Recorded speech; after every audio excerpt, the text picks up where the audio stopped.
So friends, let's see this delicious and healthy recipe of Geudachi Bhaji. Now I'm going to show you how to clean it. So you have to take off the tips as I'll show you, and you will see this string kind of thing coming off. So do that at both ends.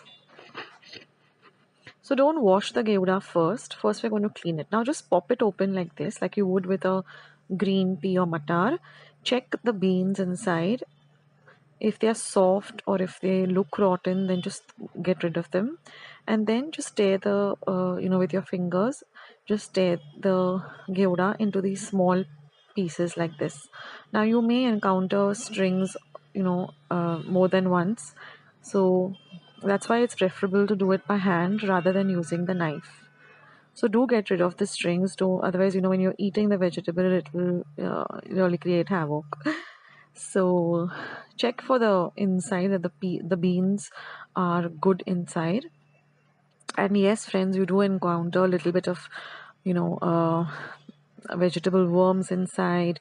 So get rid of those also.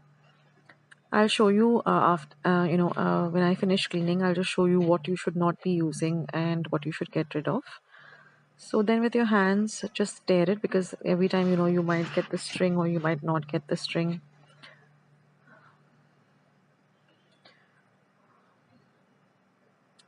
So this is a real healthy vegetable, and which you can include in your diet. It has many health benefits, like all green veggies do.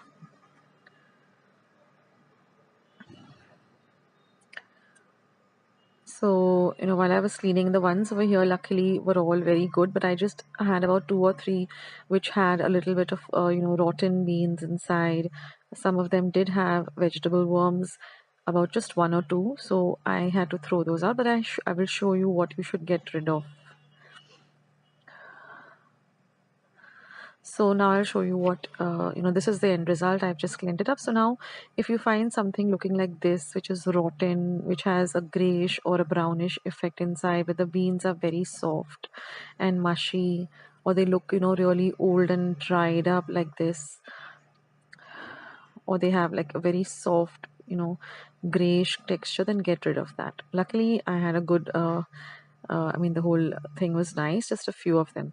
Now I've taken some water in a large bowl. I've added a little bit of salt to it, and I'm just going to add this vegetable to it, and I'm going to soak it for about 15 minutes.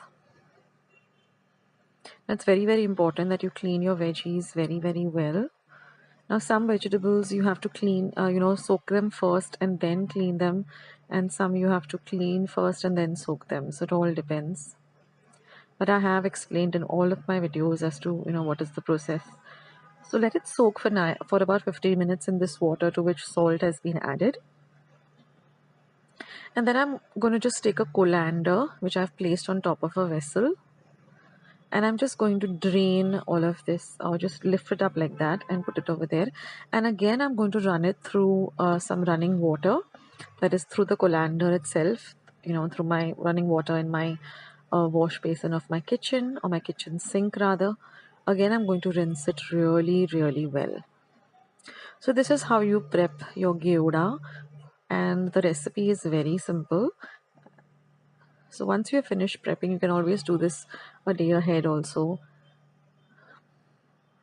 So now I've just heated up a pan on a low flame. To that I'm going to add about 1 tablespoon of oil.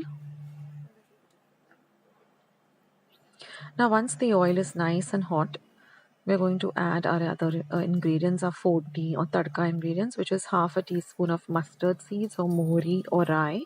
Let them splutter well. When they begin to splutter, you're going to add half a teaspoon of cumin seeds or jeera. Next, I'm going to add half a teaspoon of asafoetida or hinga and half a teaspoon of turmeric or haldi powder. So for those of you watching most of my recipes, you know that the simple vegetables, especially the Maharashtrian way of making it, just requires these few ingredients for the foodni. So now mix everything really well in the oil, and you're going to add your cleaned up geuda to it, or flat beans, and you're going to mix everything really, really well together.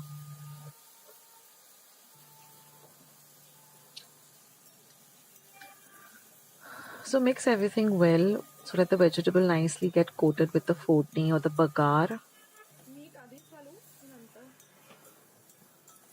Now this vegetable can be had with some puris or chapatis or some dal, rice. I mean anything. It's just a an accompaniment to any nice meal. And now what we're going to do is we're going to cover it with a lid and we're going to put a little bit of water to the lid.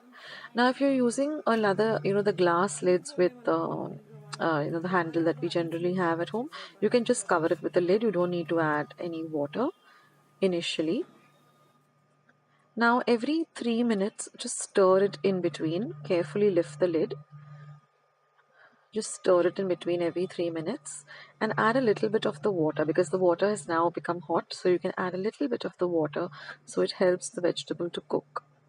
So if you're using a cover with a lid, a glass cover with a handle, just add a little bit of warm water or just sprinkle a little bit of warm water on top so that helps the vegetable cook. So just do this for about 8 to 10 minutes till the gouda is nice and cooked. It takes about 8 to 10 minutes on a low flame. Never cook on a high or flame, always cook on a low flame so the vegetable gets nicely cooked. Now you can see that the gouda is nicely cooked. It becomes a darker green color when it's cooked. So now we're going to add all the lovely seasonings. So I'm going to start by adding salt to taste. Now always add a little salt initially, otherwise then you can always add the salt later after you've tasted it. Never add too much salt because very salty food is not good for health and nobody likes to eat extra salty food. Now I'm just going to add half a teaspoon of red chili powder. Then I'm going to add 1 teaspoon of Goda Masala or Kala Masala. I have my homemade Goda Masala recipe. I'll leave it in the link below. If I forget to do so, just type Goda Masala Akshata's recipes in the YouTube search button and you will find it. That's the easiest way to find my recipes. Just type the recipe. Like you're looking for Upma, just say Upma Akshata's recipes and mine will pop up. So now I'm going to add 1 tablespoon of ghee or jaggery. If you're not used to using ghee or jaggery, you can even add a pinch of sugar. A little sweetness, elevates the flavor of this dish. And we're just going to cook everything for another 2 minutes till everything really comes together nicely. Now you could add some grated coconut also for garnish, but I didn't want to add it. I just like to have it plain like this. And your gevra bhaji is all ready, guys. So I hope you will try out this recipe and do leave your comments in the comment section below. I'll catch you in my next video. Take care. So friends, let's start with today's very simple dal fry recipe, which is super delicious. Now all the ingredients will be given with here. I've heated about 1.5 tablespoon of oil in my pan on a low to medium heat. Now I'm going to add about half a teaspoon of mustard seeds and let them pop. Next goes in half a teaspoon of cumin seeds or jeera, half a teaspoon of hing or asafoetida, half a teaspoon of turmeric or haldi powder, and give all of this a mix. Next goes in 1 light green chili chopped fine. Let the chili fry well in the oil and flavor the oil.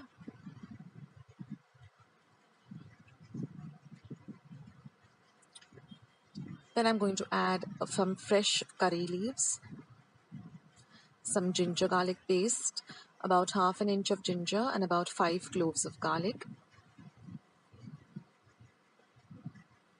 Let everything fry well. Then I'm going to add 1 medium-sized onion. Now I'm also going to leave instructions on how to prepare the dal for this recipe, that is how to cook your dal. So that will also be mentioned in the description box below. The description box is just below the video. There will be a button called show more. Just click on that and you'll see the whole recipe with how to get your dal cooked also. Let everything fry very well. That's very important for this dal fry recipe. Now I'm going to add 1 small tomato chopped fine.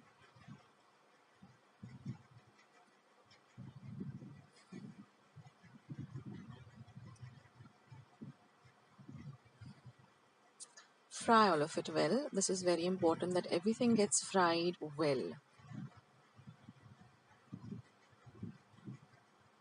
Now I'm going to just cover and cook it for about 2 or 3 minutes till everything blends well together and everything, the tomatoes get nice and soft and mushy and cooked. Then after 2 to 3 minutes, I'm just going to check on the tomatoes and the onions. You can see that they're all nice and fried.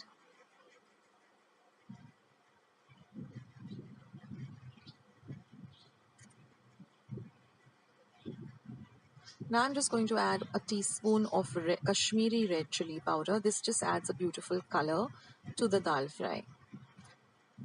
It's not very, this Kashmiri chili powder doesn't add any spiciness to the dish. It just adds beautiful color.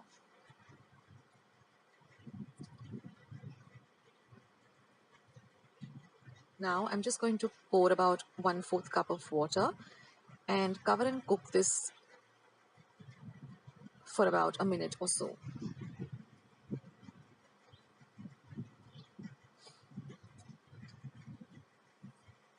Now you can see that everything has blended in well and also the tomatoes have nicely cooked.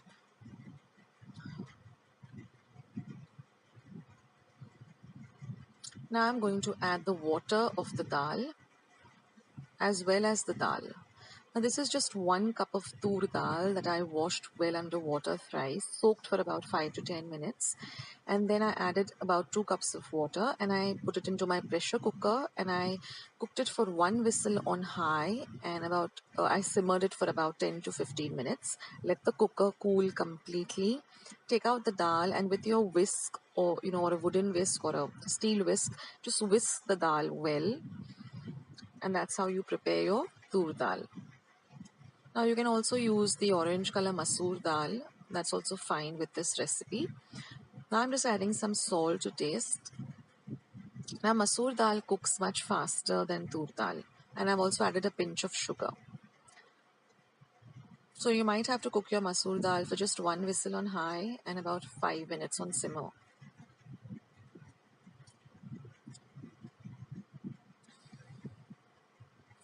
And now I'm going to cover and cook this for about 2 to 3 minutes. I'm going to garnish this with some freshly chopped coriander. Now always soak your coriander in some water with salt has been added for about 5 to 10 minutes and then rinse it and then chop it up. Now I'm going to give a tadka or a fortni to my dal fry. So I've heated about 1 tablespoon of ghee. You can also use oil for the tadka. But this ghee or clarified butter adds a very lovely flavor to the dal. Now I've chopped up about 7 garlic cloves very, very fine. This just adds a lovely flavor to this dal fry, so try it out. Now my ghee has melted and it's pretty hot. So I'm going to add about half a teaspoon of cumin or jeera seeds, half a teaspoon of hing or asafoetida. And I'm going to add this very finely chopped garlic. You have to literally slice the garlic into very thin slices. Now we're going to fry the garlic till it turns to a lovely golden brown, crispy. The color has to be golden brown and a nice crispy texture. So fry it well.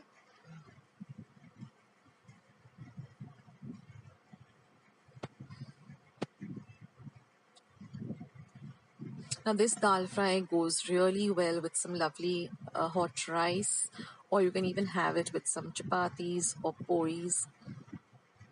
And the dal fry lasts for about 2 to 3 days, and in fact it tastes much better on the 2nd or 3rd day. As it thickens up, you just have to warm it up and have it, and it has a really lovely flavor. So like you can see, I'm frying the garlic till it turns crispy and golden brown.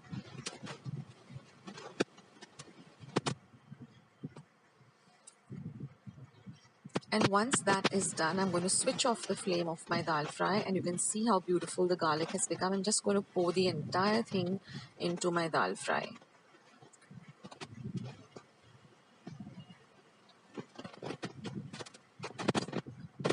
So do try this out. I'm sure many of you must have not done this before, but believe me and trust me, this will really elevate the flavor of your dal fry, and you're going to love it.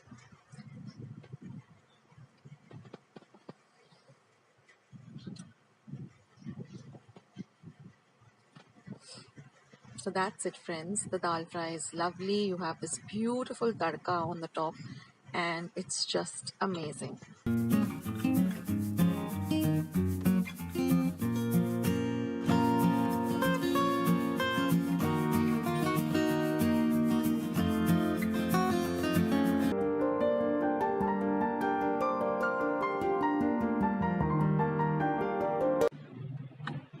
So friends, let's start with today's croquettes recipe. Now here I have about 18 peppercorns, 1 inch of cinnamon and 5 cloves. So these are our whole spices. I'm going to lightly roast them on in my pan just for about 1 minute till you get the lovely aroma of these lovely whole spices. Then I'm going to grind them in my mortar and pestle. You could also grind them in your mixer pot to a very fine powder. Once that is done, just set it aside. Now we're going to use 2 medium-sized onions chopped fine, 1 tomato and 1 tablespoon of ginger garlic paste, and also 2 dried green chilies. I'm going to heat 1 tablespoon of oil in a pan, and I'm going to add the onions and fry them till they're nice and translucent. Once the onions are nice and fried, we're going to add our ginger garlic paste. So I've just taken about 1 inch of ginger and about 5 large cloves of garlic and ground them to a very fine paste. You can also use the ready-made ginger garlic paste. Next I'm going to add the light green chilies, which I've chopped fine. And then I'm going to add my 1 tomato, which I've chopped fine. So we're going to fry all of this really well. And now I'm going to cover this for about 1 minute and keep it on a low flame, so that everything gets well incorporated. Now I'm going to be using 250 grams of mince as well as some salt to taste. So after about a minute, when everything is really nice and fried, we're going to add this finely ground powder that we prepared with the cinnamon, the cloves and the pepper. Mix it in well. And now we're going to add our mince. Now we're going to mix everything well with the mince, and we're going to fry the mince for at least 1 whole minute.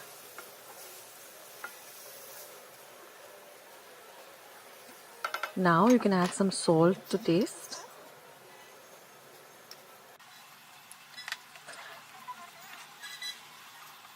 Fry everything well. Now I've taken 1 large potato, washed it, peeled it and just diced it into large cubes. Now after we've fried our mince well, we're going to add this potato. We're going to mix everything well, and now I'm going to cover and cook this till the potato is well cooked. So this takes about 2 minutes, and then you can just check whether your potato should be nice and soft and done. So that means your mixture is now ready. You can turn off the heat and let the mixture cool completely. Now we're going to transfer this to a mixer pot or a blender, and we're going to grind this to a very fine paste. Now I'm also going to be using some lemon juice. So I've taken the juice of 1 lemon and mix everything well, and again grind it to a very fine paste. Now we're going to transfer this paste to a large bowl. I'm also going to be using 1 egg. So I'm going to beat this egg well, and I'm going to add that to my mince. Now mix the egg also well with the mince mixture.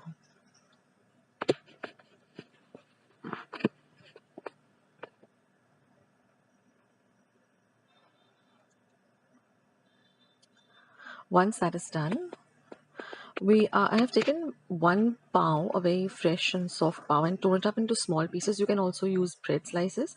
Just add that to the mixture. This will give it a nice body, and you'll be able to form the croquettes very easily. So the pav should be nice and soft and fresh, because then it just gets mashed down very easily. Alternatively, you can also add it to the mixture when you're grinding it in the mixer. Now I'm just going to add about 4 or 5 tablespoons of breadcrumbs. Basically, we want a nice firm mixture which we can form our croquettes with. And now just form the croquettes like this. Roll them and keep them aside. And then we're going to shape them so that they all look, even and well shaped.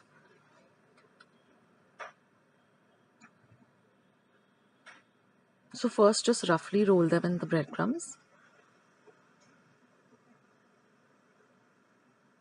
And I learned this technique from my dad. But just take a nice long knife like this and just, shape them, like keep rolling them in this fashion and shape them very well. They should all look nice and even with no cracks and no, breaks in the croquettes. You can make them small, you can make them long or big, the choice is yours. And then again lightly roll them in the breadcrumbs and keep them aside.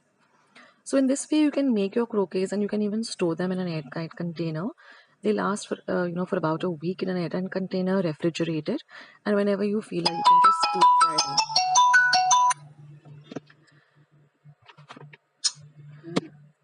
You can just deep fry them whenever you feel like. So now I'm just going to deep fry them till they're nice and golden brown in color.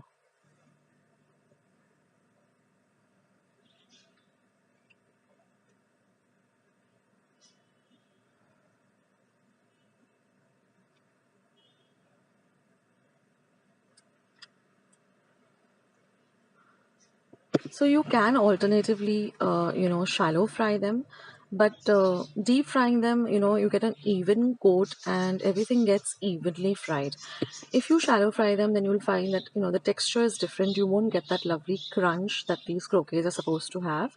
That is, they're supposed to be nice and crunchy on the outside and nice and soft on the inside. So when you shallow fry them, you get a very kind of a different type of a texture. You don't get that crunch. But you can shallow fry them if you don't want to deep fry them.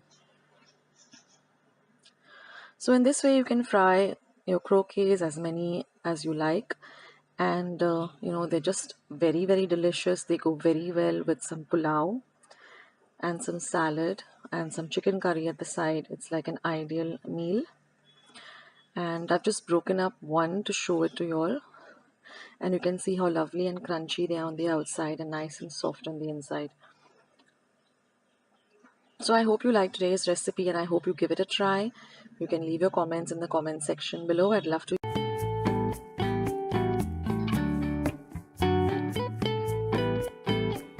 Ingredients are, so here I have about 250 grams of 5 large tomatoes cut into small cubes. This is half a cup of ginger garlic paste. This is 2 tablespoons of udid dal, 4 tablespoons of Kashmiri red chili powder, 2 tablespoons of tamarind paste, quarter teaspoon of mustard seeds, quarter teaspoon of turmeric powder, quarter teaspoon of asafoetida or hing, 1 tablespoon of gur and some salt to taste. Now here I've heated about 4 to 5 tablespoons of oil. Once your oil is heated up, you're going to add your mustard seeds, your asafoetida, as well as your haldi powder. Now once this is done, we're going to add the udid dal and we're going to add our ginger garlic paste. We have to fry this paste really well. So once you get the aroma of the ginger and the garlic, you know that it's fried very well. And now we're just going to add up our chopped up tomatoes. We don't want them very small, cubed very small, just medium sized cubes. We're going to give all of this a nice good mix. And then we're going to cover and cook this till it becomes nice and soft and the tomatoes are nice and soft and mushy. We have to keep stirring in between so that it doesn't get burnt at the bottom. So this should take you about 5 to 7 minutes for the tomatoes to actually get nicely cooked. Now once the tomatoes have completely cooked, we're just going to give it one more mix. And now we're going to add in our salt to taste. Give that a good mix once you've added the salt. Next, we're going to add the jaggery or the gur, and you can give it, add as per your taste.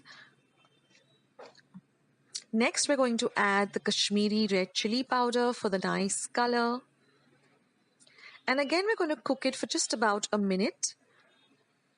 Once that is done, we're going to turn off the heat and we're going to add the tamarind pulp or the tamarind juice. Now, all I've done is just taken about 1 tablespoon of tamarind and soaked it in some hot water for about half an hour. Now, once our pickle is completely cool, we're going to transfer it to a clean, dry glass jar and store it in a nice dark place. And this pickle can be had instantly. You don't have to wait for this pickle like other pickles.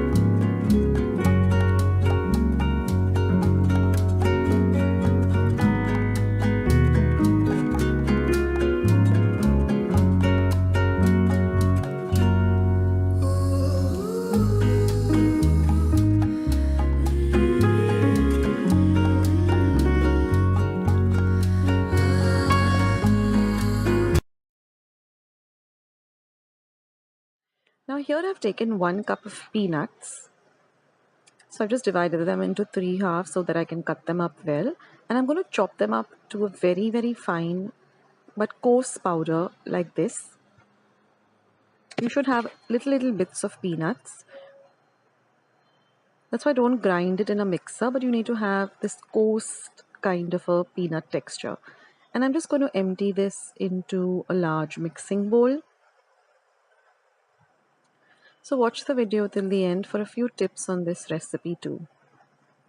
And in this way, I've cut up the entire 1 cup of peanuts, a little at a time. So this is the second half. Now roast your peanuts, and if you have the peel on, then peel them, let them cool down and then chop them up. Or you can buy ready-made roasted peanuts too. So now that my whole 1 cup of peanuts is done, we're going to add some few ingredients. So I'm going to start by adding 1/4 cup of powdered sugar. Next goes in half a cup of peanut butter. You can use the smooth peanut butter or the crunchy. A pinch of salt.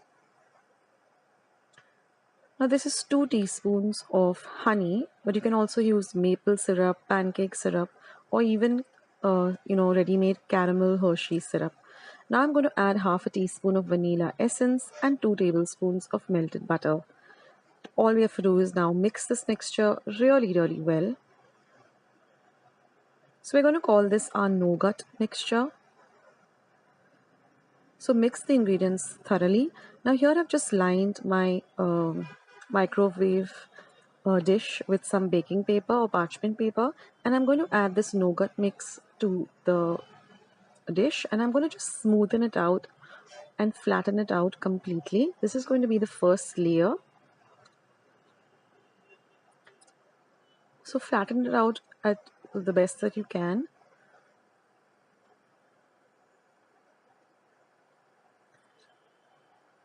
And now we're just going to add half a cup of roasted peanuts. 1 cup of roasted peanuts on top. So I've just taken each peanut and divided it into 2, and then I'm adding it. I'm going to just press it down and now put it into the refrigerator. Now while that is chilling in the refrigerator, we're going to prepare our caramel sauce. So to a pan, I've added 1 cup of sugar. We're going to cook this on a low to medium heat, and when the sugar starts to melt, you're just going to mix it up with your spatula like this. We're going to stir this till all of the sugar melts completely. That's very important, that you get a very smooth kind of a consistency. And once you get this consistency, you're going to add 2 tablespoons of butter, which is at room temperature. And you're going to mix in the butter too very, very well. And now just one more ingredient to go, and that is 1/4 cup of fresh cream. And you're just going to mix all of this really, really well till you get a beautiful, smooth kind of a texture with no lumps. And that's your caramel sauce all ready. So now you can take out the tray from the fridge and add this beautiful, thick caramel sauce on top. And then you're just going to smoothen it out. And now we're going to refrigerate this for at least 15 to 20 minutes. Now after 15 to 20 minutes, it's completely set. So now it's time to demold and cut up our bars. So take off the parchment paper from the sides. And now you're just going to chop them up into small, thin pieces like this, like a small Snicker bar would be. And then cut it in the center. So you get these beautiful bars already. Just smoothen out the edges to give it a little bit of a shape. And then you're going to refrigerate this for about 15 to 20 minutes. So in the meantime, I'm just going to melt some milk chocolate compound. So here I've taken 400 grams of chocolate compound, cut it up into small cubes, and I put it on a double boiler, and I'm just going to melt this. And now our caramel, the peanut and caramel square Snickers are all ready. Now all we have to do is complete them by dipping them into this beautiful melted milk chocolate. Now generally it's in milk chocolate, but if you're a lover of dark chocolate, you can also use dark chocolate compound. But Snickers goes well with milk chocolate. It gives you the perfect Snicker bar taste. So now that my chocolate is completely melted, with the help of 2 forks, first I'm just going to take the bar and dip it into this beautiful rich sauce. And then with the help of 2 forks, I'm just going to coat it evenly on all sides. And I'm going to then lift it up and drain off all the excess chocolate. And then we're just going to place it back on the tray. And I'm going to do the same with all of this. And once that part is done, you're just going to refrigerate this for about 15 to 20 minutes or until the chocolate is nice and set. But I would recommend that you keep it for at least an hour. Then you get those lovely chilled Snicker bars, which I like. But the preference is yours. So in this way, I dipped all of them into the chocolate. And at any point of time, if your melted chocolate starts to harden up, just put it back onto the double boiler till you get a lovely smooth flowing consistency. Don't add anything to the chocolate compound. And that's it. After setting it for about an hour, our lovely Snicker bars are all ready. And since they're too big to eat, so I just chop them up into smaller bits. That way you just get some bite-sized Snicker bar pieces. So you don't eat a whole lot of it. But you can cut it up into smaller pieces so you get more and you can have a little and enjoy.